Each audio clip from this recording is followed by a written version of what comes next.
interesante de Alejandro Gaviria. De Alejandro Disculpa. Gaviria. De ¿Cuál Alejandro libro? Gaviria, de Siquiera tenemos las palabras. No sé si me están escuchando. Sí, Rigoberto. Es que había Bueno, ese olvidado libro- escuchando. y empecé a grabar. Había Había un olvidado. Te mensaje, escuchamos. salió un mensaje de que la reunión se estaba grabando, entonces fue un Ah, ya. Bueno, sí, entonces el libro se llama Siquiera tenemos las palabras y dice él, Alejandro Gaviria, los valores de la vida que además de ser múltiples pueden llegar a ser incompatibles y es por eso que la tragedia y el conflicto no pueden eliminarse de la vida humana. Finalmente hay que reconocer que sociedades perfectas no existen, que siempre por seres humanos que somos complicados, ¿no?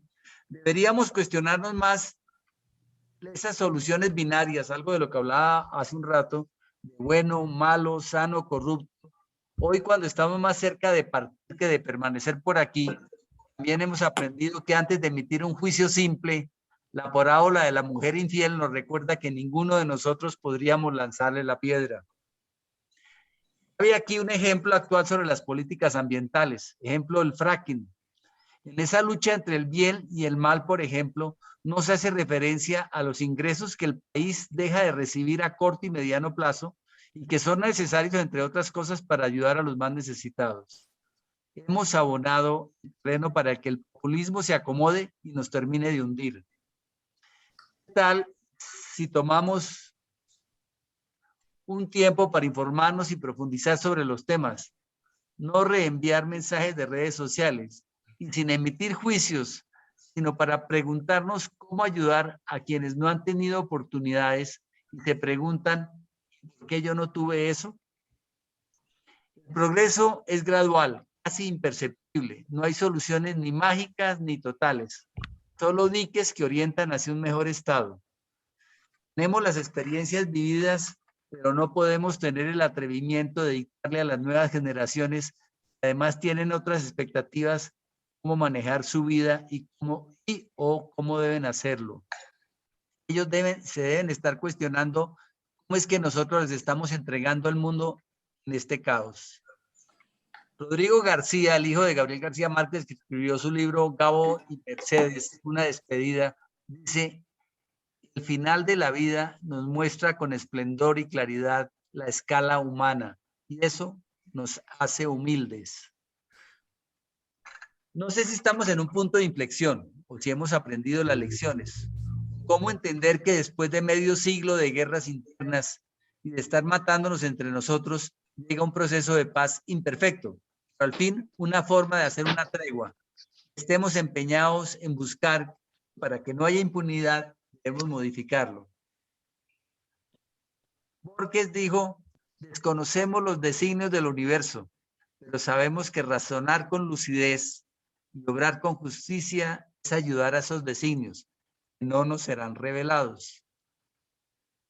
El cambio, y esta es una frase del mismo libro de Gaviria: el cambio social es una labor de todos, no solo de los políticos, y este es más oblicuo, misterioso e interesante de lo que suponemos. Eso es mi aporte. Básicamente lo que hice fue recoger un poco lo que he leído y pienso que no tengo la solución, no la veo fácil. Yo pienso que deberíamos tener en contexto el contexto histórico, saber que no tenemos sociedades perfectas. Tenemos que buscar unas soluciones intermedias, no nos van a permitir buscar la solución mágica. Cuando hay soluciones mágicas, eso se llama populismo. El señor X, para no ponerle nombre, dice: ah, no, es que lo que hay que poner es a poner el impuesto a los 4,000 ricos de acá. Con eso soluciona el problema. Es unas soluciones tan primarias y tan bobas que a la gente lo aplaude, pero no tienen nada que ver con la realidad. Entonces, hay que estudiar, profundizar el tema y ver qué podemos hacer. Como dije, 4 minutos, creo que me pasé un poquito, Darío. Gracias. Estás perfecto. Te pasaste 20 segundos, pero perfecto. Gracias, perfecto, Rigo. Rigo. Bueno, ¿quién quiere seguir? Bueno, Darío, si quieres sigo yo. Dale, Monín. Bueno, a ver. En Colombia hemos sufrido lamentablemente la cultura de obtener los resultados económicos, sociales, laborales, etcétera, con la regla del menor esfuerzo. evitando que la potencialidad de nuestras facultades se desarrollen de una manera más asertiva y lógica para el desarrollo humano. Un país en donde todos nos quejamos de todo. No buscamos soluciones propias que nos comprometan más a cada uno de nosotros. Podemos construir un país nuevo apoyando a las nuevas generaciones, dándoles pautas de comportamiento principalmente en lo social, histórico, cultural, cívico, ético, evitando que caigan en la manipulación de las redes sociales. Sueño con un país que respete el conocimiento, que se esfuerce, valore, investigue, que no persista en la ignorancia y que sepa interpretar la verdadera realidad del país. Se podría contribuir en este país a realizar algunos cambios como los siguientes. 1. En la alimentación deberíamos consumir productos campesinos para incentivar al campo, para evitar la deforestación y los cultivos ilícitos. 2. Diversificar el consumo de alimentos por productos sostenibles, comprometiéndonos más con el medio ambiente y el territorio en el que vivimos.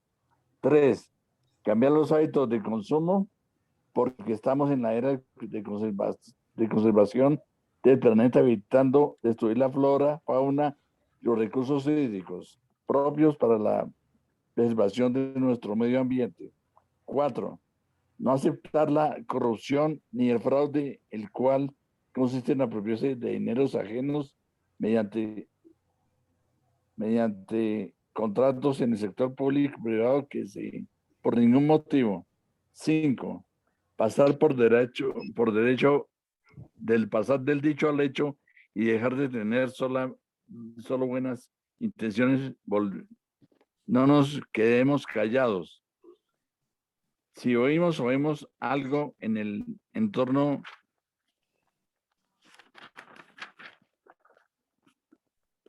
que esté mal, pronunciémonos y promovamos las ideas buenas, propias y constructivas. 6. Inculcar a nuestra familia y a nosotros mismos disciplina, eficiencia, responsabilidad, sensibilidad, productividad, innovación y también la tolerancia y el respeto en las reuniones, en las religiones, sexo y otras ideas. 7. Cambiar la cultura del dinero fácil, de vivir sin trabajar o que nos den fácilmente todo, consiguiendo el dinero con robo, engaño, actividades ilícitas. Por esto necesitamos mejor educación y más cultura. 8. La educación que tenemos se debe ver reflejada en nuestros actos, por pequeños que parezcan, dando buen ejemplo a los hijos y a todas las personas de nuestro entorno. 9.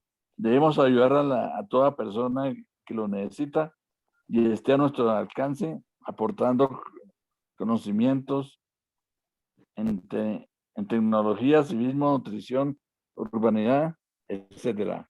10. Proponer el diálogo, la comunicación con nuestro futuro, comprometidos en soluciones alternativas. Los problemas que tenemos son, en realidad, la corrupción, el conformismo, educación, cultura, egoísmo, ignorancia y compromiso, que es lo que nos falta, ¿no? No sé si me habré pasado de tiempo. No, Darío. estupendo, Monir. Bueno. Completísimo. Un aplauso, Monir. Muy bien. Muy bien. Espectacular. Buenísimo. Muchas gracias, Bueno, Monir. De nada. ¿Quién quiere seguir?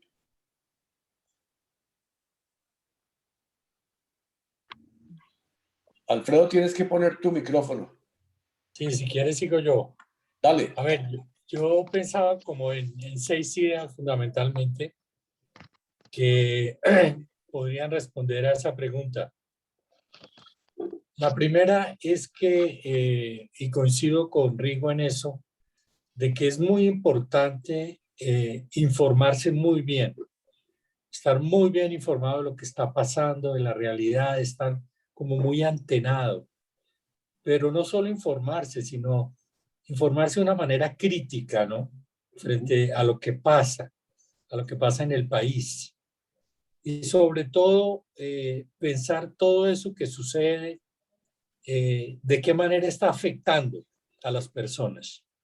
Y sobre todo, digo yo, de qué manera está afectando a los que tienen más dificultades para sobrevivir, para estar, diríamos, o tener una vida digna, ¿no? Lo segundo es que me parece que tenemos que hacer un pacto por la vida, la defensa de la vida ante todo. Y la defensa de la vida significa también la defensa de la naturaleza. Yo creo que ahí hay dos aspectos muy importantes. O sea, la vida es el don mayor, es el regalo mayor. Y en ese sentido, pues no hay ningún muerto bueno, sino que fundamentalmente tenemos que defender la vida y defender esa vida natural que está amenazada.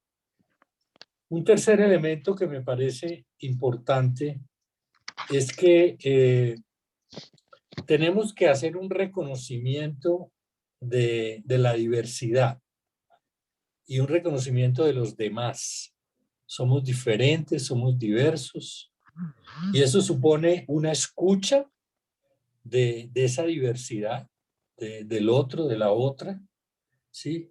De lo diferente, y una diversidad de clases, de culturas, de razas, de religiones, de opciones de vida, opciones sexuales también, de ideologías.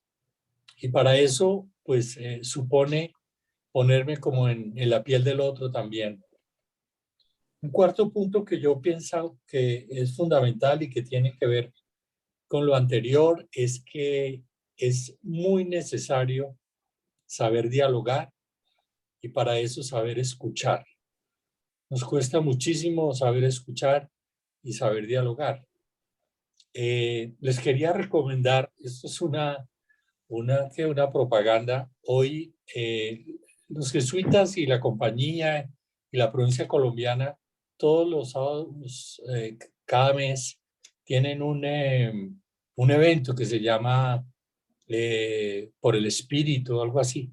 Encuentros con el Espíritu. Ah, Encuentros con el Espíritu. exactamente. Y hoy invitaron al que fue procurador, a Carrillo, invitaron también a un jesuita que es abogado, John Jairo Montoya, invitaron a Navarro. ¿Ah? Navarro. Sí, a Navarro, y también invitaron a una abogada, Aristizábal, y me pareció muy interesante. Me pareció muy interesante porque en torno a la Constitución estaban hablando qué está faltando, por qué no funcionó, o qué fue lo que funcionó, cuáles son los vacíos de la Constitución.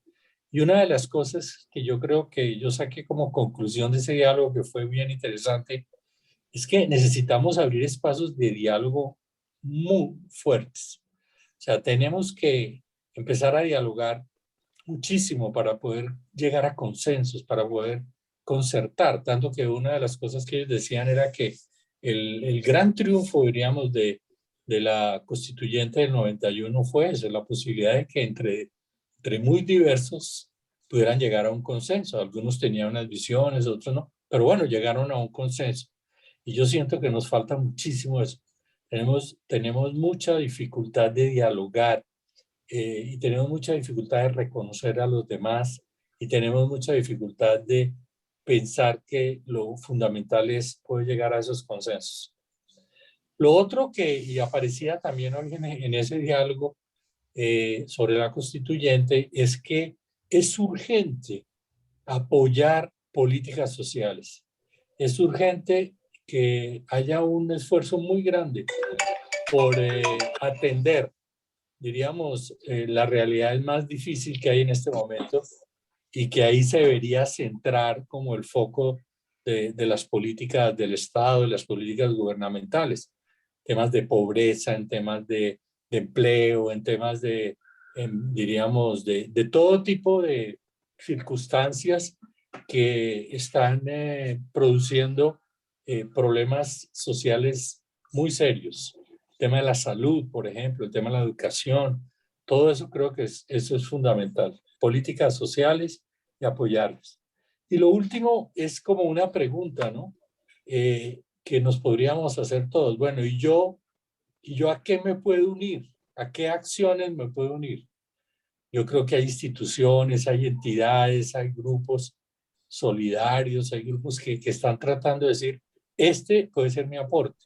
Yo puedo aportar para eso y no esperar a que venga todo de fuera o que el gobierno es el que tiene que hacer todo o que las instituciones tal, sino yo mismo a qué me puedo unir. ¿Cuál es mi contribución? ¿Sí? Y dejando un poco, me parece a mí como de pensar que solo mis intereses son los que cuentan, sino que me parece que hay otros intereses que hay que defender que están amenazados. Bueno, gracias. Gracias, Alfredo. No, pero Excelente. Buenísimo, buenísimo. ¿Quién quiere seguir? Ricardo. Bueno, yo estuve reflexionando sobre el tema y lo veo como en tres dimensiones. El primero es la primera a nivel personal, a nivel con uno mismo, porque yo creo que yo veo muchas personas que hablan de muchas cosas como la paz y lo que menos observo en ellos mismos es que tengan paz interior. Entonces esa incoherencia hace que no se genere confianza en el discurso. Por lo tanto, creo que hay una serie de aspectos que considero que son fundamentales partiendo de la misma persona. El primero que creo que debemos ser un ejemplo y ser coherentes entre lo que pensamos, decimos y hacemos. Y gran parte de eso tiene que ver con la capacidad de generar confianza, o sea, ser personas confiables, ser coherentes, ser cumplido con la palabra que se empeña. Con mucha facilidad escuchamos personas diciendo una cantidad de cosas y ofreciendo, y como lo vemos especialmente en las campañas políticas, que de manera muy fresca se dice una cantidad de mentiras y una cantidad de cosas que realmente no son ciertas. Eso tiene que ver con lo segundo, que es el ser honesto, ¿sí? Coherente, especialmente primero con uno mismo. Y esa misma honestidad va a generar confianza. El tercero es ser tolerante. Yo creo que ese es un punto fundamental en el cual a medida que somos más tolerantes, pues logramos, creo que cada vez juzgar menos a los demás si no tenemos absolutamente las causas y los conocimientos profundos del actuar de alguien, y eso creo que quita una carga muy grande el lograr ser coherente, el ser apacible, benigno y suave con los demás, volverse algo así como un manso de corazón y evitar el resentimiento y el comportamiento de otros. Yo creo que hay un tema para mí fundamental en todo esto que tiene que ver con perdón. El perdón es un tema que comienza con uno mismo. A veces uno no se perdona de cosas que pasaron hace muchos años y todavía sigue uno a veces cargando. No perdonar a otra persona con la que tuvo uno algún problema mucho tiempo. Cuando yo hablo con algunas personas es increíble cómo ¿qué pasó con no? Es que yo no volví a hablar con la persona porque hace 20 años me dijo o me hizo tal cosa. Y todavía están guardando ese tipo de rencores, y yo creo que en el caso es aplicable a nivel personal, a nivel de los seres cercanos y en general a nivel de nación. Y creo que el perdón es un tema extremadamente importante. Otro aspecto es conocerse a sí mismo profundamente. Yo creo que la mayoría de las personas creemos que nos conocemos y resulta que la verdad no creo que nos conozcamos muchos. Mucha gente dice que es amante de la libertad y tenemos una cantidad de pensamientos y manera de ver las cosas que realmente no somos libres. Y eso tiene que ver también con entender el jueguito que el ego tiene sobre nosotros. Bueno, eso es todo un tema hacia adelante, pero que creo que es muy importante. Otra cosa es el aprender a vivir gozoso, a disfrutar de la vida, el realmente extasiarse con las cosas del día a día de la naturaleza. Para poder amar la naturaleza tengo que quererla profundamente. Para poder amar a a los demás seres humanos tengo que quererlos de verdad. También es importante, creo que bajar las armas. Yo creo que todos andamos en un nivel en que sentimos que todo el que se nos acerca nos va a hacer algo, ¿sí? Y resulta que esa sensación genera una serie de estrés y una serie de respuestas que genera muchas enemistades. Otro aspecto tiene que ver con la generosidad, pero no solamente la generosidad, cuando uno habla de generosidad muchas veces se entiende que es la generosidad a nivel de tipo económico. No, yo creo que nosotros estamos en una obligación de ser generosos con todo lo que sabemos y todo lo que conocemos y todo lo que podamos contribuir y participar para buscar soluciones ante todo este problema que estamos enfrentando. Otro aspecto es que la gente, y yo creo que esto tiene que de pronto ver con algo de la no asistencia de las personas. A veces yo me pregunto si es que a veces la persona perdemos la fe y creemos que diciendo, y cuando escucha uno a la persona diciendo, oiga, es que esto se lo llevó el diablo. Entonces no hay posibilidad ni dialogar cuando una persona está pensando que las cosas son imposibles de resolver. Por lo tanto, esa fe y ser muy firme en querer que las cosas se pueden mejorar. El siguiente punto es tener una mente abierta, ¿sí? Que permita una visión mucho más completa. Yo creo que esto está de acuerdo con lo que dice Rigo y Alfredo, en el sentido de que para poder tener mente abierta yo tengo que informarme, tengo que realmente generar una cultura de investigar, de estudiar, no necesariamente que otros nos digan qué es lo que tenemos que hacer, porque yo creo que ese es uno de los problemas grandes. La manera más fácil para solucionar un problema, entonces es que el papá le diga cómo se lo soluciona, el profesor le diga qué debe hacer, el sacerdote le diga cómo lo debe resolver, el político le diga qué camino seguir, y resulta que son decisiones personales que sí es importante tomar información, pero al final y al cabo esa autonomía de la persona para ser ella misma es fundamental.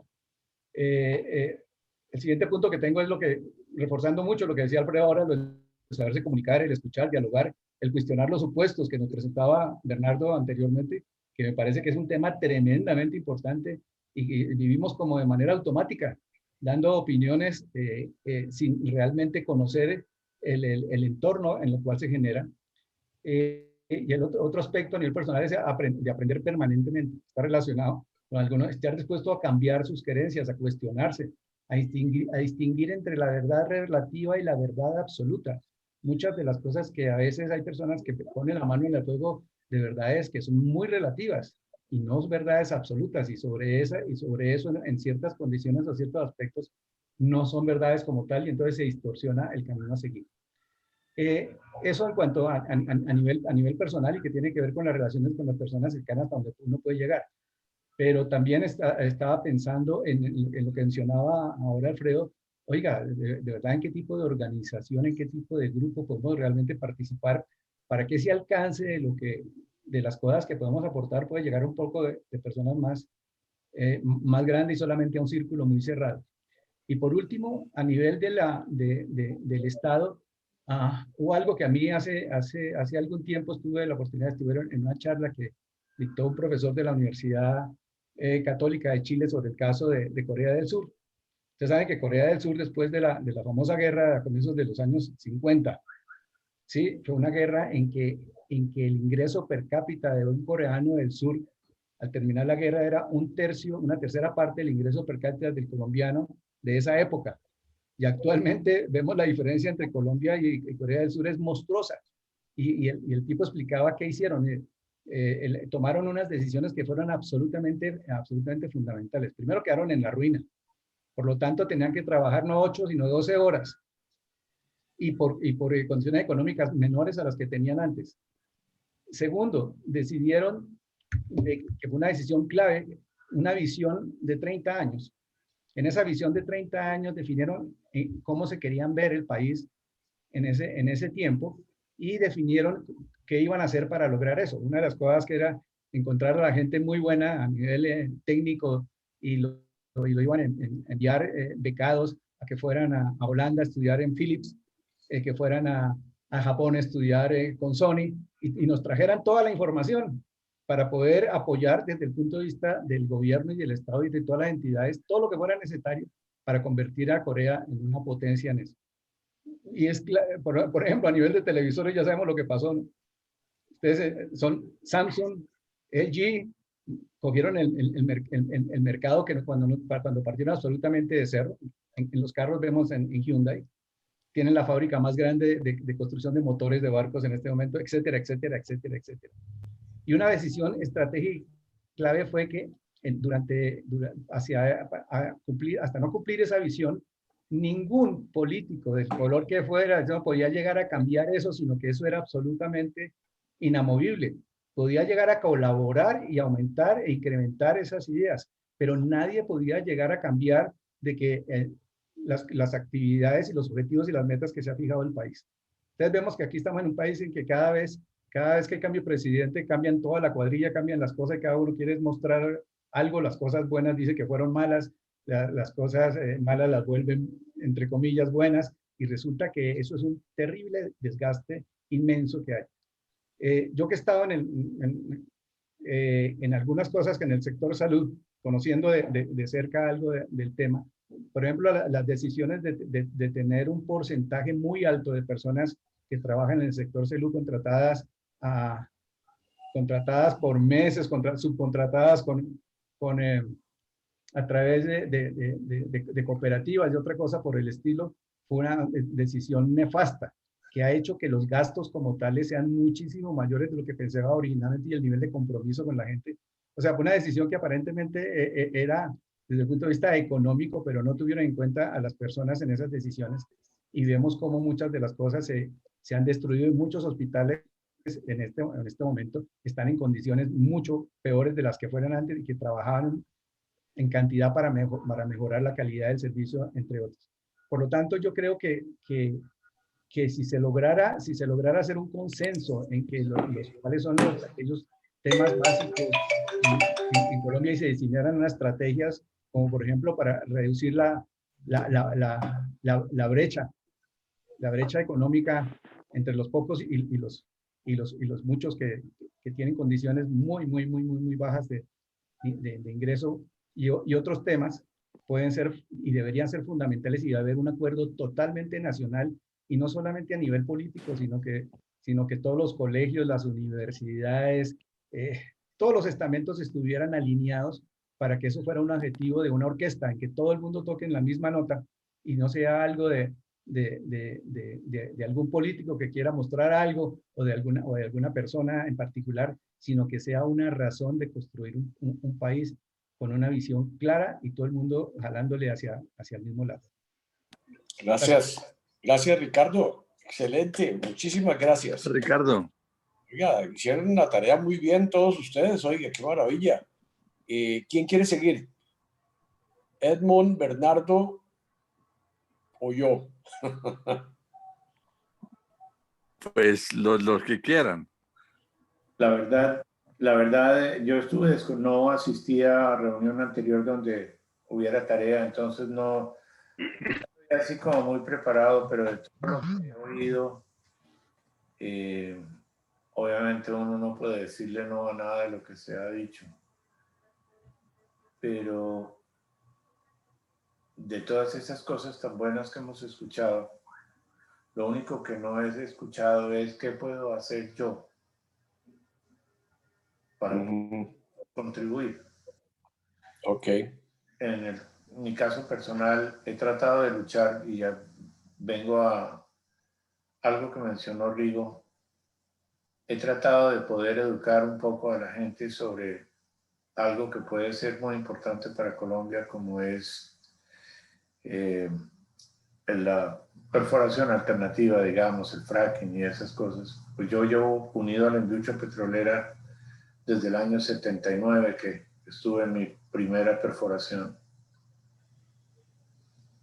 Y lo que yo he tratado de hacer es, y quiero seguirlo haciendo, es seguir educando a la gente sobre las concepciones erradas que se distribuyen a todo nivel, a nivel presidencial, a nivel de Facebook, a nivel familiar, a nivel de amigos, sobre lo que es realmente el fracking y sobre lo que realmente significa.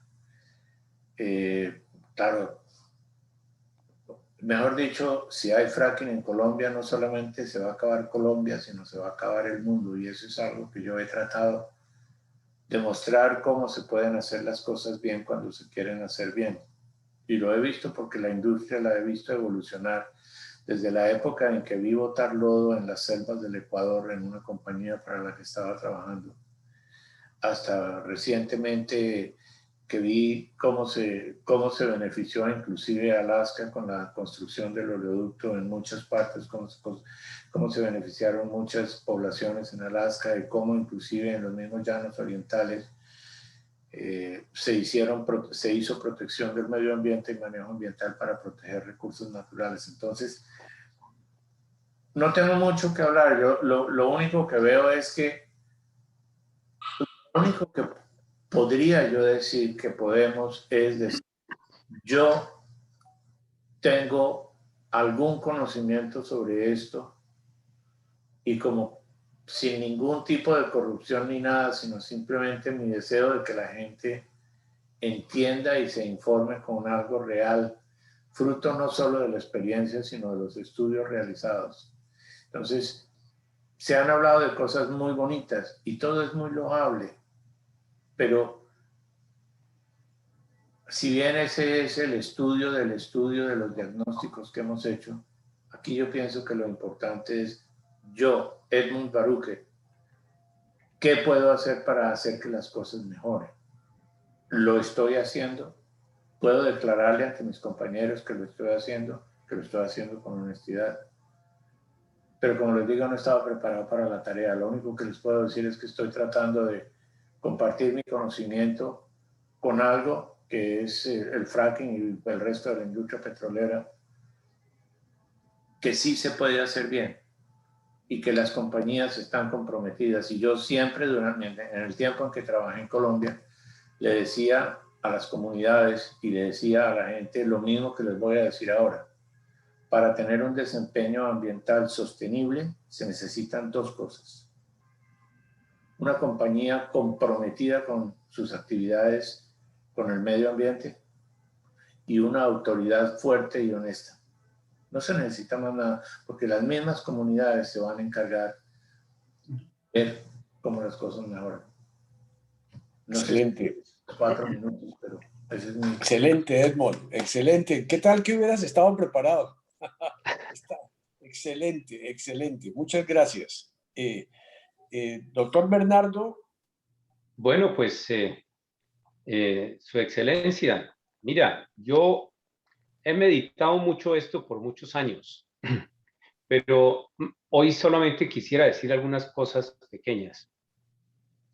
Mira nomás, yo quiero hacer énfasis para todos los que estamos presentes hoy, nomás este pequeño detalle de cuántos queremos comprometernos con participar en unas horas de reflexión sobre estas temáticas.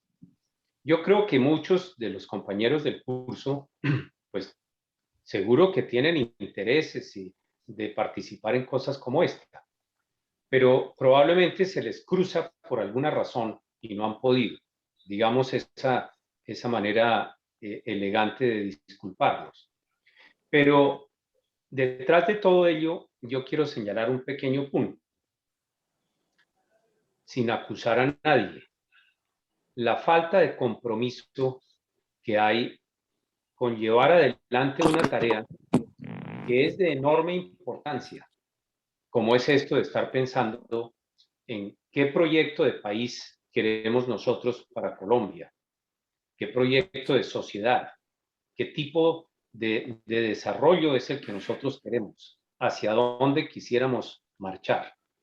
Esta es una invitación que nos ha hecho Darío y pues en la que todos los que hemos venido participando nos hemos comprometido con realmente aportar un granito de arena en la comprensión de todo este fenómeno complejo que tiene múltiples factores, que tiene múltiples causas de la polarización y de los problemas del desarrollo.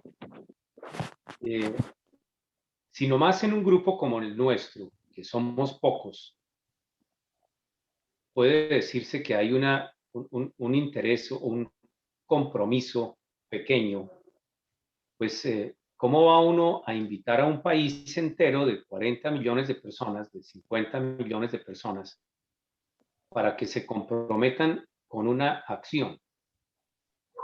Ha sido característico de la idiosincrasia colombiana tradicionalmente, la falta de compromiso en todo, en todo. Es decir, el desinterés por la suerte corrida por uno mismo, incluso. Mucha gente no, a veces uno cree que la gente está trabajando por sus propios intereses económicos o algo así, pero hay que ver la desidia con que se hace.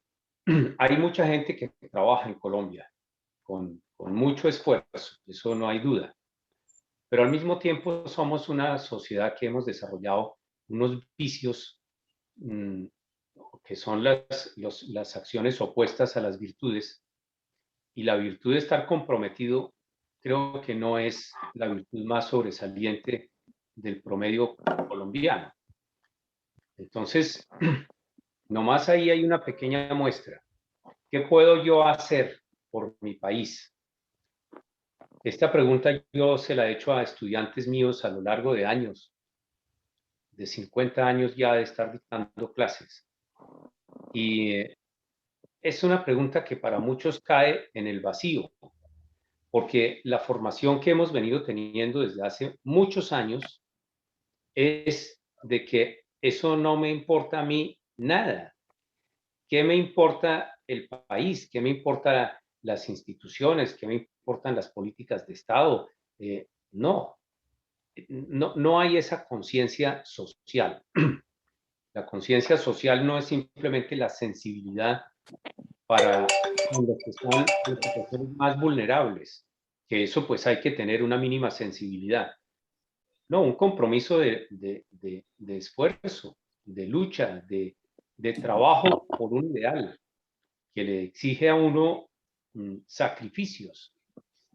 Yo diría que contra muchas personas que dicen que en Colombia hay muchos sacrificios que se hacen, sí, hay mucho sufrimiento, hay mucho dolor, pero yo no veo realmente un sacrificio que la gente esté dispuesta a hacer para sacar adelante un proyecto que le exija mayor esfuerzo. Esto se nota en todas partes. Conozco muchos párrocos que en pueblos, en parroquias de distintos tipos, promueven una acción social. Y la gente dice que sí, que vamos a hacerlo y que tal, y que bueno, que vamos a reunir a unas personas para que organicen aquí un evento para recoger unos fondos, para hacer unas acciones. Y al principio van unos pocos a la reunión, después ya no va nadie, finalmente no se logra. Yo no quiero caer en la desesperanza. Yo sí tengo esperanza en que estas cosas pueden tener remedio. Pero sí quisiera pensar en que no puede ser en el inmediato plazo. Esto es un asunto de larguísimo plazo. Llevamos 200 años de una independencia en la que nos hemos desgastado y no hemos podido construir realmente un país verdaderamente próspero y verdaderamente autónomo. Ha sido lo que dijo Bolívar. Bolívar, tal vez yo les comenté en alguna reunión de estas que tuvimos, Bolívar se fue desilusionado de Bogotá para Europa y se murió por el camino en Santa Marta. Pero una de sus decepciones la pronunciaba diciendo: me da mucho pesar haber libertado a estos indios, porque no se saben gobernar. Y efectivamente no hemos sabido gobernarnos. Yo no digo, el problema no es simplemente de presidentes. La gente dice, no, es que hay que echarle la culpa al presidente y siempre se le echa la culpa al presidente de turno. No, como sociedad, independientemente del personaje concreto, como sociedad no hemos aprendido a gobernarnos, a cumplir las leyes, por ejemplo, que eso es sabernos gobernar. no somos un país cumplidor de las leyes. Yo veo en otros países, la gente mal que bien cumple las leyes. Aquí en los Estados Unidos, que es un país muy extraño, donde hay de todo tipo de cosas que uno puede ver, al menos hay algunas mínimas cositas de orden que se cumplen. Claro, se cumplen sobre la base, desgraciadamente, de unos instrumentos policivos y de unos instrumentos judiciales y de consecuencias penales desastrosas para el que no cumple las leyes. Pero las cumplen. En general, la gente más o menos cumple con las leyes. Nuestra cultura no es de cumplir con la ley, sino de hacerle la trampa a la ley. De no hacer el esfuerzo, de no sentir compromiso personal con alguna iniciativa. Me parece que un problema que está detrás es como el desarraigo de nuestra propia sociedad.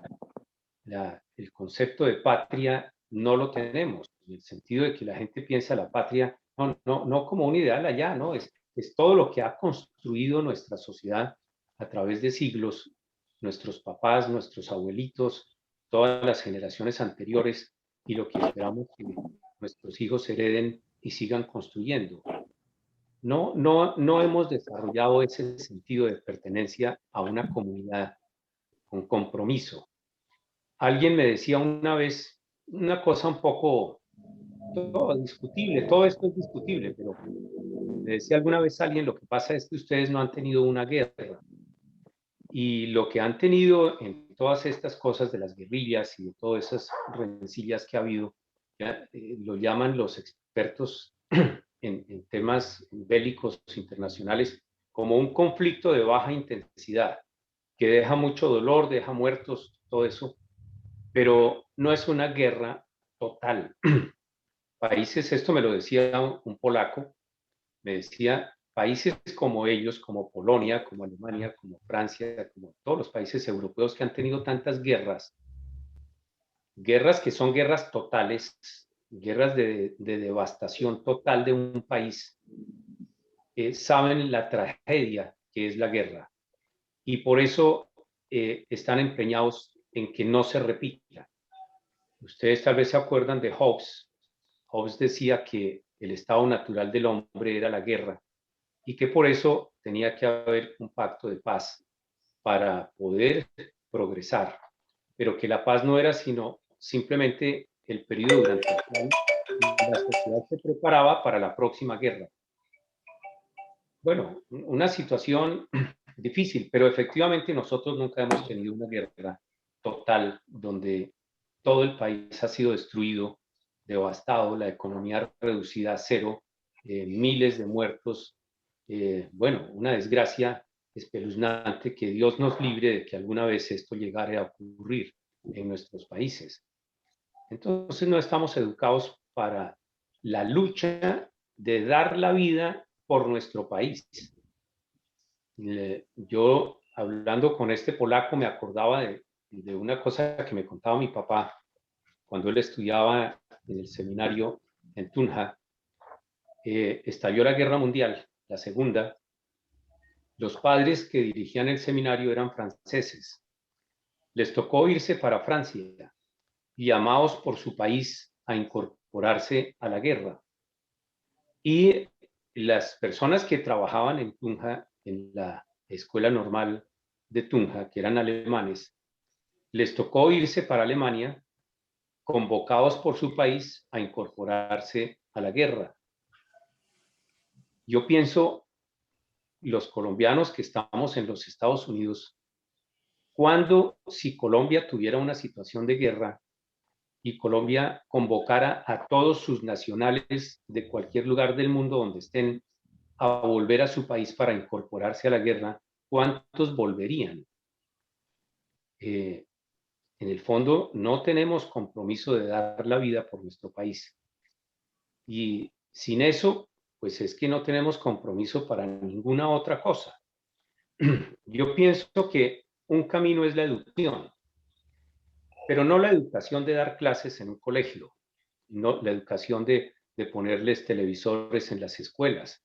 Esa no es la educación. La educación implica todo un cambio muy profundo de modos de transmitir el conocimiento y sobre todo los valores, que con respecto a una lectura que hizo Rigoberto hace un momento, yo discrepo de un concepto que suele usarse pensando que los valores son subjetivos, en el sentido de que la mayoría de la gente confunde los valores con las valoraciones. No, pues valoraciones hay muchas y esas son subjetivas. El valor de la dignidad humana no es un término subjetivo. El valor de la vida humana, de la dignidad humana es un valor objetivo. Que unos lo valoren más que otros, eso ya es otra cosa muy distinta. Pero educar es muy importante. Educar en virtudes humanas, la fortaleza, la templanza, el autodominio, la autodisciplina, la disciplina de trabajo, la disciplina de hacer el esfuerzo de que algo salga exitosamente, que los niños aprendan a cumplir con sus tareas y que las hagan bien hechas. No hay para salir del paso, cosa que implica educar a los papás también. Es un proceso de educación de toda la sociedad. Y empezando por cada uno de nosotros. Yo estoy totalmente de acuerdo con este punto. ¿Qué puedo yo pensar por mí mismo? Alfredo decía, es muy importante estar informados. Sí, yo estoy de acuerdo. Pero hay una cosa también muy importante. Hay enfoques muy distintos sobre la información que uno pudiera tener. Hay versiones que son completamente disparatadas. Claro, a los que las pregonan les parece que son totalmente lógicas, totalmente coherentes. Yo veo en nuestro país una situación muy difícil. Lo veo en alguna medida en una empantanada que no ve hacia dónde salir. Veo que a veces se entrevistan en la televisión por ahí a muchachos de estos que participan en las marchas y les preguntan cosas. ¿Usted por qué está participando aquí en esta marcha? No, que por la paz. Bueno, sí, pero ¿cuál paz? ¿Qué paz? ¿De qué paz está usted hablando? No hay un debate sobre eso. Bernardo. Sí, dime. No, ya me pasé de los 4 minutos, perdónenme. Te pasaste, sí, queríamos tener un pequeño conversación sobre lo que cada uno opinó también, de manera Perfecto. que terminando, tranquilo. Sí, termina, Bernardo. Bueno, perfecto. Sí, bueno, redondeo la idea. Nuestro país sufre, bueno, este es un fenómeno mundial, el fenómeno de la ignorancia y el fenómeno de la manipulación ideológica en todos los sentidos, de todas las corrientes. Decía hace unos días alguien, bueno, ya que hemos votado en Colombia siempre por los mismos, votemos ahora por otros a ver si la cosa mejora. Como hizo Venezuela cuando votó por Chávez. Sí, que porque si votamos por la otra propuesta es una alternativa. Yo francamente no veo ahí ninguna alternativa, porque eso es como cuando uno elige entre el cáncer o el SIDA. Si se trata de dos modelos violentos, yo no veo dónde está la alternativa. Porque algunos dicen, no, es que el gobierno actual es paramilitar, entonces es la violencia contra la población y la policía contra la población y todo eso. Y entonces, ¿qué proponen? No, pues la violencia contra los otros. Yo no veo que eso sea una alternativa. Desde una perspectiva cristiana, que es lo que yo profeso y que yo creo firmemente, yo vería una alternativa de no violencia. Implica una formación, por supuesto, pero yo creo que eso podría convocar a alguien de no violencia activa. Pero yo esa alternativa no se la he oído a ningún político, sino que cada político lucha para obtener el poder, para imponer el poder, y como decía Chávez una vez, ahí en un video que vi hace poco, Él decía, no, la policía no puede ser unos tipos ahí que les pegan y no pueden hacer nada. No, con nosotros no va a ser así. Mayra, Así ¿me que, puedes por favor cerrar la puerta? Disculpa, creo que Hernán dijo algo. ok, No, perfecto. es que como están hablando duro por aquí, entonces no escuchaba muy bien, ¿no? Disculpa. Ok.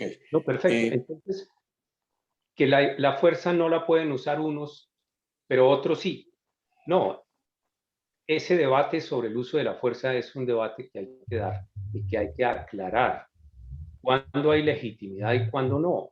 Eh, Algunos dicen, no, la fuerza siempre es ilegítima. Bueno, Estados Unidos usa la fuerza, si uno no cumple, no paga impuestos, lo meten a la cárcel. Eso no hay duda. Eso es fuerza. Pero minutico es una más, fuerza. Bernardo, un minutico más. Sí. Entonces, simplemente con todo esto, mostrar que hay diversas opciones ideológicas, la mayor parte de ellas aparentemente opuestas, pero en realidad cometen los mismos errores y, y, y no veo que sean alternativas. Yo propondría pasar en caminos sí de conciliación, de diálogo y todo eso, de diálogo crítico, pero que requieren procesos de educación lentos.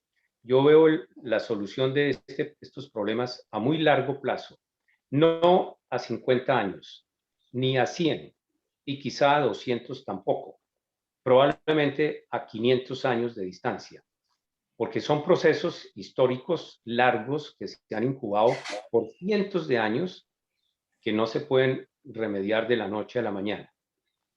Bueno, dejo ahí Gracias, para... gracias, Bernardo. Bueno, tenemos más o menos media horita más. Yo quería, yo hice mi tarea también, preparé mis 4 minuticos, la voy a leer Ah, y bueno. dejamos el resto para conversar sobre las distintas, sobre lo que aprendimos unos de otros. Yo me puse a pensar sobre la situación de Colombia y sobre todo la explosión social que hubo ahora con la cuestión del paro.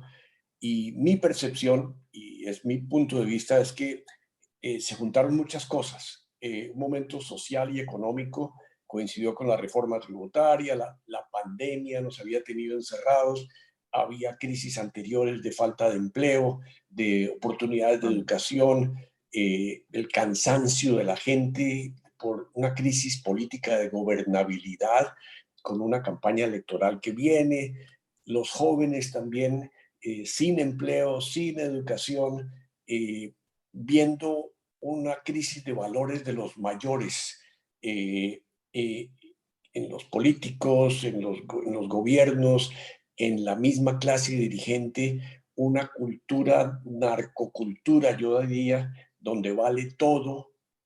Nuestra cultura, que luego lo sabemos, es la ley del vivo, que impera un poquito en nuestra cultura, la clase política dando un espectáculo un poquito lamentable de deshonestidad, juicios al uno, al otro, jugaditas, acusaciones, los poderes económicos insensibles a la tremenda desigualdad, completando este cuadro de explosión social.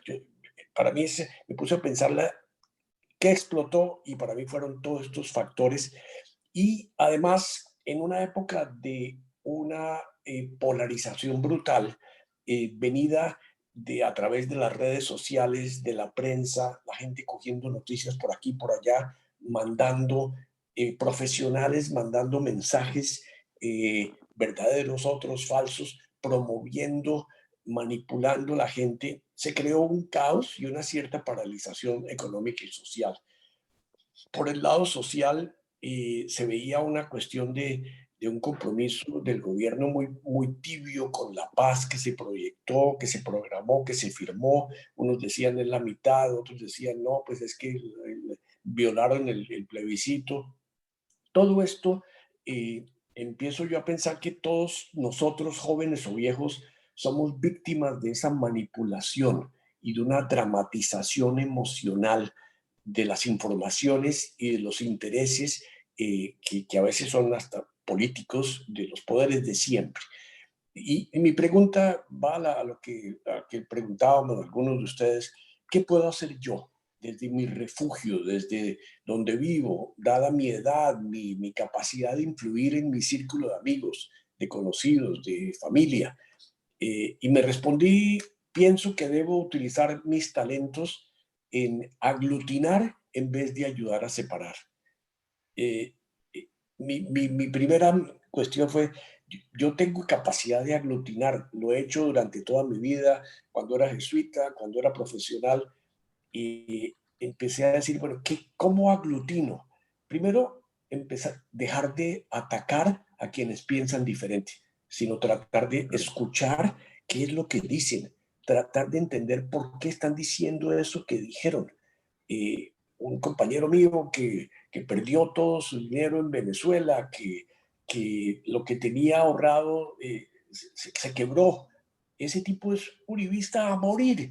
Y yo lo entiendo, porque dejó algo allá, su pellejo, al otro le mataron al uno, al otro le mataron a su papá, al otro. Yo digo, me pongo en el pellejo de ellos y digo, no estoy de acuerdo, pero lo entiendo. Trato de escuchar lo que dicen y la razón por lo cual lo dicen. Creo que debo ayudar a cuantos me rodean a ser más críticos y menos superficiales en las perspectivas de las situaciones que se presentan. Yo me comprometo a no reenviar mensajes que considere incendiarios, poco objetivos, de odio, emotivos. Si alguien que me dice es que yo odio a ese tipo y por eso le mando cuantos mensajes me caen en mi mano, digo, no voy a hacer eso. Primero porque no creo que odie. Estoy en desacuerdo, pero los mensajes emotivos, en mi opinión, en nada contribuyen a resolver, pero sí atizan emociones para polarizar aún más. Y pienso que nuestro país está lleno de polarizaciones emocionales. Creo que puedo colaborar en mis relaciones interpersonales tratando de buscar alternativas de solución, de ayudar a construir propuestas, de leer y de buscar otras posibilidades, de escribirlas, de divulgarlas, de construir y no de destruir. A nivel país, mi perspectiva es que urgen programas de corto plazo de reducción dramática de la desigualdad, como la renta básica universal, la oferta de trabajos en infraestructura para una gran masa, el aumento urgente de los impuestos a los ingresos elevados, a las multinacionales y a las utilidades financieras, porque con eso se pueden financiar estos programas de convivencia e inclusión social. Y, lógicamente, un gran plan de educación, como decían ustedes, a largo plazo. Estuve viendo las conclusiones de la Comisión de Sabios que hubo en Colombia hace un par de años y son brillantes, son espectaculares, pero no hay nadie que las esté implementando. Y eso no se implementa en un año, sino, como decían ustedes, en 5, en 10, en 20 años. Mi última contribución, creo la más importante, será con el voto que deposite la próxima vez. Eso será mi mejor manera de manifestar mi compromiso con mi país, además de las actividades que estoy haciendo ahora como Perdón, ¿me pueden cerrar la puerta, por favor? Además de las actividades de estar tratando de minimizar todo lo que es conflicto y tratando de apoyar en reuniones, en blogs, que manejo un blog de los jesuitas, de que todo esto se divulgue. Esa es mi reacción. Eso quería comentarlo con ustedes y hice mi tarea. Ahora, dediquemos estos últimos minutos, gracias Rigo, estos últimos minutos a conversar qué pasó ahorita. En esta hora y cuarto, hora y 20 que llevamos conversando sobre este tema, ¿qué pasó entre nosotros sin decir estoy de acuerdo o en desacuerdo con el uno? O ¿qué pasó? ¿Qué aprendimos de este ratico? Y ojalá bien rápido para que podamos opinar todos. Levante la mano. Edmond. Aprendí una sola cosa, que yo puedo hacer más.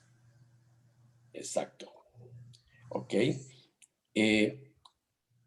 ¿Alguien más? Rigo. sin tratar de poner en conflicto lo que he escuchado, quiero hacer una pregunta. Bernardo ponía el ejemplo del polaco que le comentaba sobre los conflictos de baja intensidad que hemos tenido. Pero también he tenido la oportunidad ahora que yo aquí en Paipa de ver la cantidad de venezolanos. No se imaginan las condiciones terribles, terribles en que vienen gente de 35 años o menos caminando por la vía con un cochecito o un morral y ahí están sus saberes, su señora y 3 chinos caminando al sol, con hambre, con todas las condiciones malas. Pero también les recuerdo que nosotros los colombianos íbamos a Venezuela porque en Venezuela había o pagaban bien y se trabajaba y podían venir con algunos recursos para acá. Eso demuestra que, fíjese que Venezuela tiene una historia en ese sentido muy diferente a la nuestra. Ecuador, Perú, no han tenido la misma intensidad o el mismo tipo de conflicto que nosotros. Sin embargo, casi que toda Sudamérica estamos en el mismo lío, estamos patinando en el mismo problema. Entonces, pienso que por ahí no es. Lo segundo, en cuanto a las valoraciones de la vida, me refería o se refiere, Alejandro, a lo siguiente, Bernardo, y es cómo se puede lograr progreso y a su vez disminuir la desigualdad. Y por eso puse el ejemplo, entre comillas, un poco antagónico del fracking. Decía, oiga, no, fracking no, porque esto es contra el ambiente, esto es un desastre, contaminan el agua y todas esas cosas. Pero también a su vez el país necesita recursos. Es decir, fíjate que el florero de Llorente de este paro fue la reforma tributaria, y finalmente hay que hacerla. Que no la supieron presentar y que, bueno, cometieron una serie de errores, cierto, pero la reforma hay que hacerla. Sin embargo, ese fue el florero de Llorente. Pero también a su vez tengo esperanza porque veo que este paro, yo nunca lo había sentido así, de pronto es la percepción personal de qué pasó en el paro, y es que el país creo que se despertó. Creo que la gente dijo, oiga, esto está mal, esto no podemos seguir indiferentes. Entonces yo tengo fe de que ese paro nos permita por lo menos sacudirnos para que al menos en la próxima elección yo voy a decir, yo no voto eso, total, ellos hacen lo que quieren. No, creo que todos hemos tomado conciencia de que el voto es muy importante. Y lo otro era que nosotros vivimos si estudiamos la historia del país, vivimos en un círculo vicioso de violencia y acuerdos, y esos acuerdos se convierten en unos documentos extensísimos de letra menuda que ninguno leemos y que además nunca se cumplen. Entonces el acuerdo se firma, el presidente feliz firmando y se calmó la cosa, mientras vuelve y se infla ese problema y se revienta y resulta que lo que han prometido, lo que se ha firmado no se cumple. Entonces seguimos y otra vez viene la violencia y ese círculo lo hemos tenido durante los 200 años de historia de nuestro país. Eso es lo que quería aportar. Gracias, gracias Rigo. ¿Algún otro aprendizaje, alguna conclusión de este compartir, Hernán? No, pues Darío, yo en realidad yo me sostengo en lo que digo, que nos falta compromiso a todos para poder, estamos necesitando, ¿no? Ok, perfecto, Con gracias. Lo que es bueno, pues. Disculpa que te interrumpí, querías terminar. No, tranquila, sí, ya acabé, gracias. Ok. Darío. Sí, Alfredo. A ver, yo primero agradecer un poco las intervenciones de todos porque yo siento que escuchando, y yo me ratifico en eso, uno ve que se enriquece, y no solo por el valor que tiene la percepción de cada uno, sino también yo creo porque primero tenemos que aprender a escuchar y segundo, tenemos miradas distintas, aproximaciones, ni siquiera de pronto contradictorias, sino aproximaciones distintas a una pregunta global como es esa pregunta que nos hicimos hoy, ¿no? De cómo podemos contribuir o cómo creemos que podrían ser las salidas de de la situación que vive el país, ¿no? Entonces, yo creo que es constatar como la riqueza del poder escucharlos. Lo segundo es que yo veo que hay percepciones o visiones que van más desde de lo personal, o sea, las actitudes que debemos tener, ¿sí? Y eso supone cambios, transformaciones en nuestra manera de relacionarnos, en nuestra manera por ejemplo, enfrentar las redes que nos, diríamos, acosan. Por otro lado, pues con esa pues, mirada crítica, llamémoslo así, de, de lo que los mismos medios y esas redes pueden estar influyendo en una u otra cosa, en lo que está pasando y en la manera, en las actitudes sobre todo que tomamos, ¿no? Entonces yo creo que esa mirada es interesante porque nos hace preguntar por cada uno de nosotros, por nuestra responsabilidad en esta situación que estamos viviendo. O sea, no podemos ser ajenos a eso.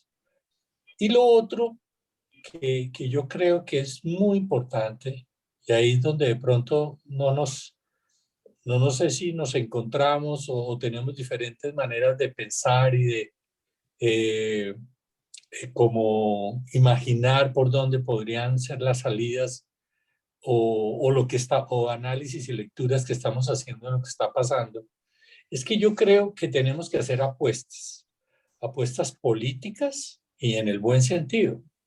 O sea, la política es el arte del bien común. Y me parece a mí que tenemos que tener apuestas. O sea, no podemos quedarnos así neutrales diciendo que no, que tal, que no. O sea, y ahí es donde a veces nos enfrentamos un poco o por lo menos tenemos diferentes percepciones y concepciones.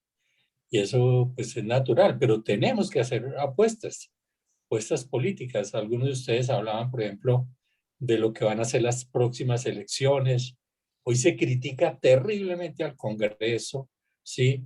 Al presidente. Entonces necesitamos decir, bueno, ¿será que habrá esa persona o esas personas que puedan representarnos, pero no simplemente quedarnos ahí? Pero eso es muy importante. Por otro lado, las apuestas sociales. Yo creo que eso también es, ¿cuál es la lectura que hacemos de la realidad social que está viviendo nuestro país? Eso me parece que también es fundamental, ¿no es cierto? Y en ese sentido, ¿cuáles serían los caminos para ir resolviendo estos grandes problemas sociales que vivimos en nuestro país? O las apuestas ambientales, por ejemplo. Por ejemplo, a mí me parece interesante lo que planteaba sobre el fracking. Yo estoy opuesto al fracking completamente. Ahí tenemos una visión diferente y bueno, la respetamos. Pero yo he conocido experiencias dolorosísimas del fracking. Entonces, uno también podría decir, hay que hacer apuestas ambientales. ¿Qué tipo de apuestas ambientales, por ejemplo, en temas no solo de petróleo, de gas, diríamos, de qué tipo, no sé si les mandé, ustedes vieron ahí en Bartolinos una persona que habla sobre 4 propuestas de cambiar un poco todo el modelo que tiene que ver con, diríamos, decisiones socioambientales o ecológicas que tienen que ver con políticas ambientales también en relación a lo que significa la explotación minera, por ejemplo. Me parece muy problemática también la manera como se hace. Entonces también tenemos que hacer apuestas ambientales. Tenemos que hacer apuestas de alguna manera culturales en relación a ver la diversidad que tenemos en nuestro país, a reconocer esa diversidad, a ver esa riqueza impresionante que tenemos y que tenemos que valorar muchísimo y que tenemos que, diríamos que escuchar esas culturas. También tenemos que hacer apuestas económicas. ¿Será que el modelo económico neoliberal que tenemos es el modelo? Para mí es un modelo fracasado, es un modelo totalmente fracasado. Ahí vemos los resultados del modelo. Entonces yo digo, cada uno hace apuestas, cada uno le toca hacer las apuestas. Lo interesante sería ese debate, ese diálogo, esa reflexión que pudiéramos hacer, donde seguramente hay esa diversidad que tenemos. Pero también hay riqueza ahí, hay mucha riqueza y ojalá la pudiéramos compartir. Gracias. Perfecto, perfecto. ¿Algún otro comentario, aprendizaje? Ricardo. Sí, escuchando varias de las cosas que han dicho, se me vino a la cabeza el recuerdo de algo, un amigo que escribió un libro que no, creo que no alcanzó a salir, no salió a la luz pública porque falleció, y el libro, el nombre del libro es Colombia, Antología del Engaño. Ese libro muestra cómo desde la época de la conquista y de la colonia, todo ha sido engaño. Ahora hablando lo que decía Rigo de las discusiones, de sentarse los políticos con las personas, que los del Estado, pues, con las personas que están haciendo algunos requerimientos y se habla y se firma y luego no se cumplen. Yo creo falta muchísimo hacer énfasis en que eso debía ser algo sagrado. Si se firma algo, y eso debe ser de obligatorio cumplimiento y no de mamadera de gallo. Perdón que diga así, pero es que eso hace que la gente pierda completamente la confianza en cualquier tipo de gobernante.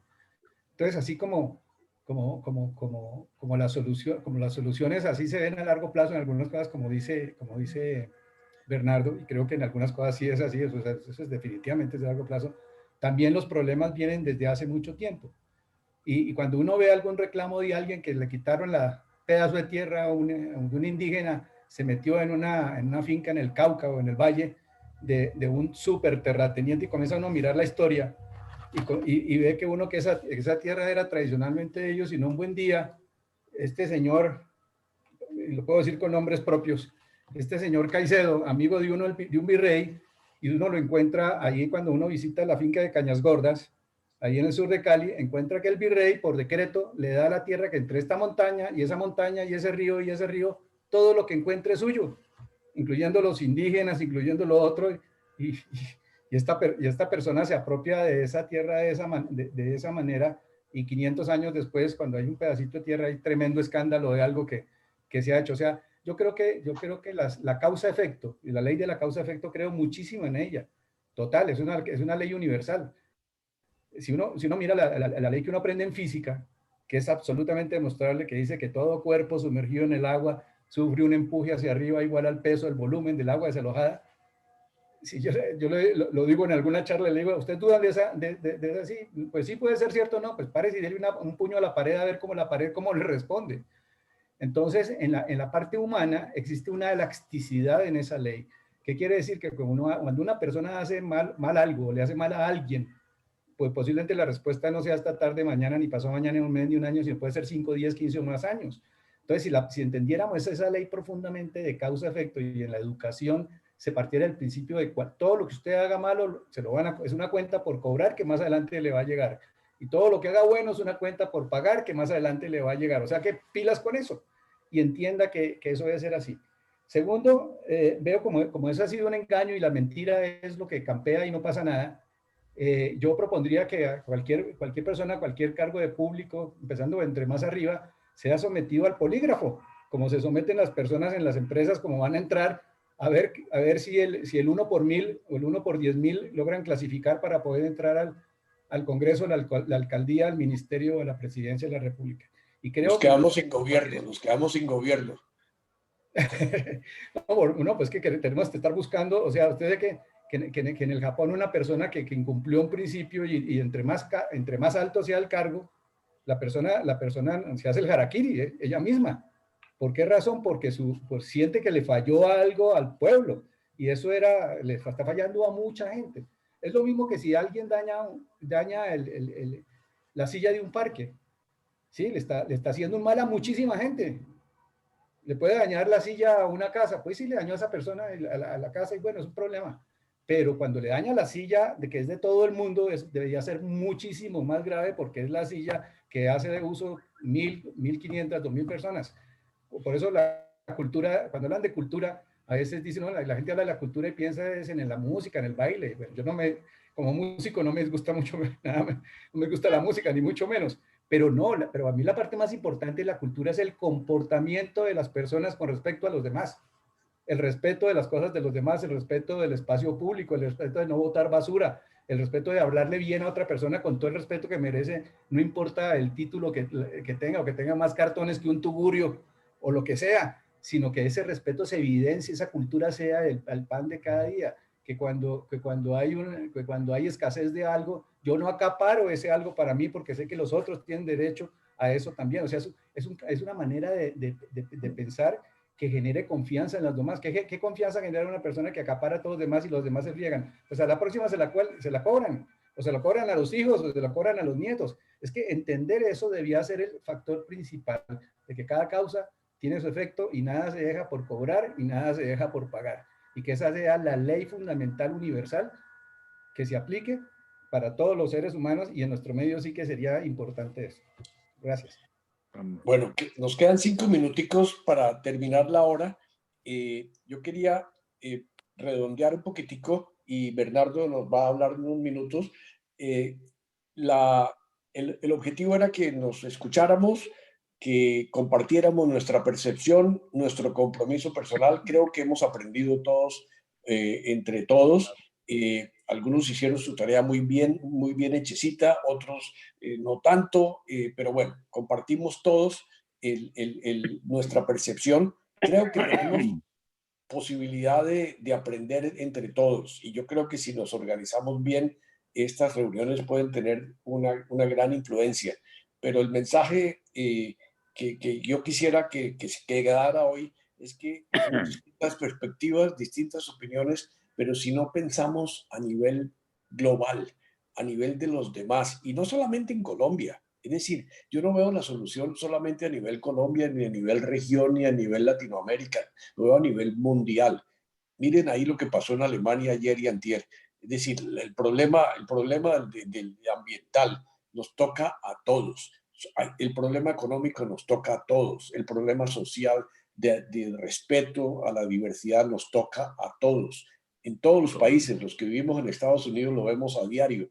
La radicalización, la polarización no es solamente en Colombia, es en todas partes. En este país tiene otras formas, pero a nivel mundial es así. Si no nos unimos a pensar globalmente en soluciones, muy probablemente es la única alternativa para resolver todos los problemas. Pero este era mi comentario final. Adelante, Bernardo.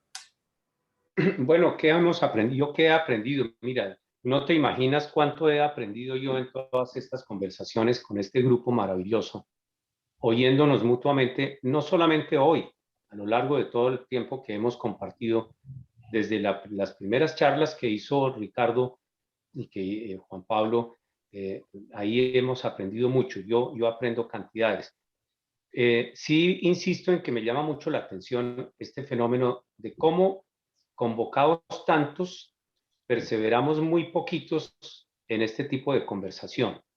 Y el compromiso de cada uno de ver cómo podemos invitar a otros a que se unan y se enriquezcan también con este tipo de reflexiones y que nos enriquezcan con todos sus aportes que no los hemos podido oír y que sería una maravilla oírlos. Me llama mucho la atención, especialmente de Darío, su capacidad de síntesis para fotografiar la realidad, incluso sacarle una radiografía a la realidad con términos muy exactos. Me llama mucho la atención y tengo que aprender mucho de ahí. De cada uno de ustedes, de todo lo que cada uno de ustedes ha dicho, yo me voy muy complacido. De manera que, muy bien, Gracias. muchas gracias a todos. Gracias a todos, gracias Bernardo. Gracias, creo que estamos en la hora y me encanta que podamos hacer las cosas así. Empezamos, tenemos límites, tiempito y ahí de esa manera sabemos que vamos a aprender, que vamos a estar organizados. Mi objetivo y mi apoyo, y créanme, es mi manera de ayudar a resolver es ayudar a los grupos a que puedan funcionar bien, a que se escuchen, a que aprendan unos de otros, y yo también aprendo brutalmente.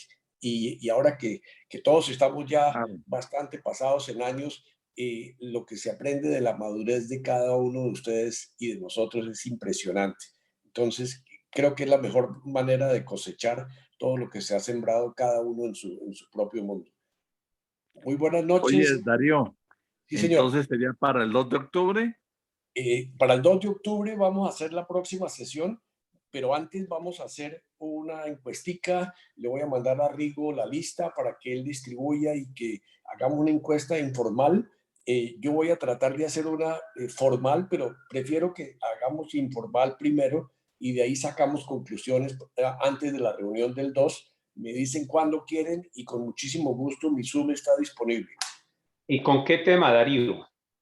El tema de la reunión del 2 de octubre es las reuniones nuestras, la temática, si la seguimos, no la seguimos, le cambiamos el día, no le cambiamos el día. Lo que se va a hacer en esta encuesta. ¿Es correcto? Una reunión de procedimiento. Muy bien.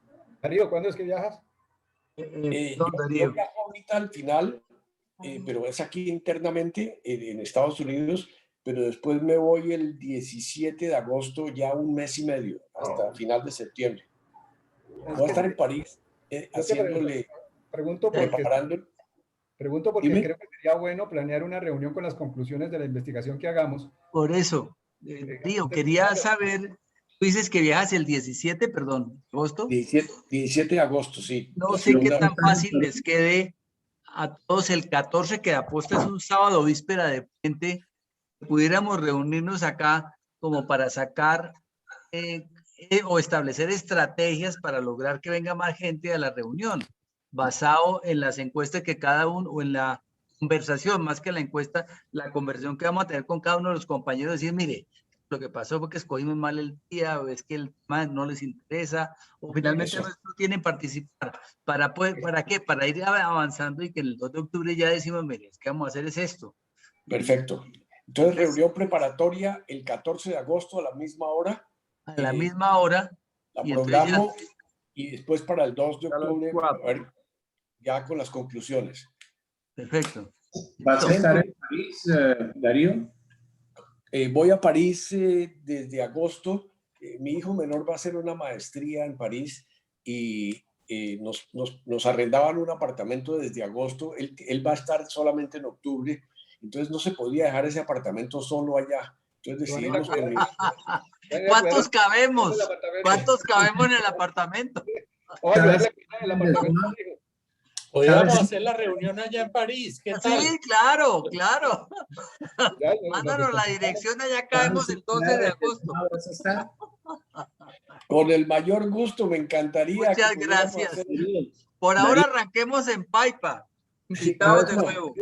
Eso, Rigo nos tiene amenazados hace rato y no hemos llegado. Pero no me han cogido la caña. Eso le iba a preguntar. Que Edmond. Te preguntaba en qué arrondissement vas a estar. En Vincennes, cerca de Bois de Vincennes.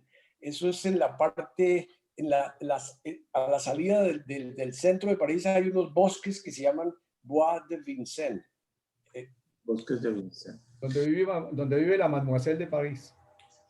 Pregunto. No sé si esa dejó de ser Mademoiselle hace rato. Pero hay que preguntar cuando vuelva. Oiga, ustedes supieron qué pasó con ¿Supieron qué pasó con nuestro profesor de francés que era haitiano? ¿Ese vive todavía? No, Serge Colimón murió. Monsieur Colimón. Sí, murió hace pocos años. Sí, ¿Ah, sí? Sí, murió creo que hace unos 5 años máximo. Yo conocí a una hija por casualidad que trabaja con la Fundación Santa Fe. Cuando le vi sí, una hija de él, cuando le vi el apellido de él, le pregunté, me dijo, no, si ese era mi papá. Qué bien. Muy simpático, muy simpático. Sí. Entonces fue Ricardo el que encontró la mamacera. Aquí cuando llegué a Zipaquirá, una de las señoras que me presentaron recién llegado, sí, el apellido se llama Gloria Granados. Y cuando pues, vamos a charlar, resulta que el abuelo de Gloria Granados era hermano de Rafael María Granados. Menos mal dijo que era hermano y no que era el abuelo de ella. No averigüen más, deje así, deje así.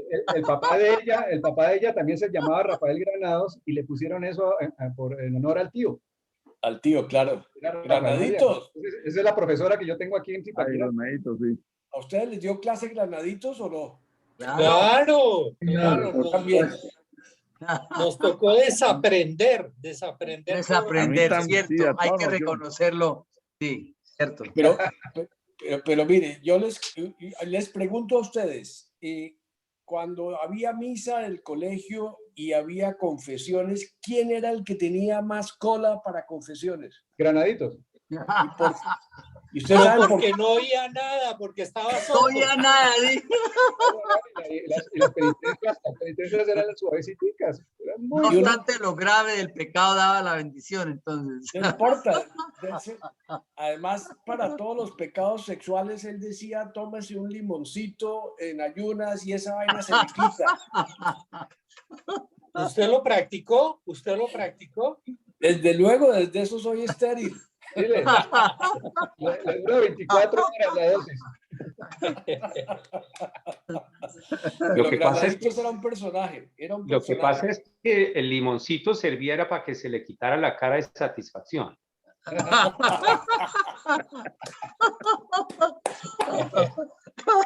Luego, Perfecto. Bernardo, lo dice Muchas gracias, Darío, de nuevo. Mil y mil. Muchas gracias. Bueno, por gracias eso. a todos. Buen Darío, fin de muy semana. amable. A todos. Chao, gracias. chao, gracias. Gracias. Muchas Felicidades. gracias. Gracias. joven. Darío, muchas gracias.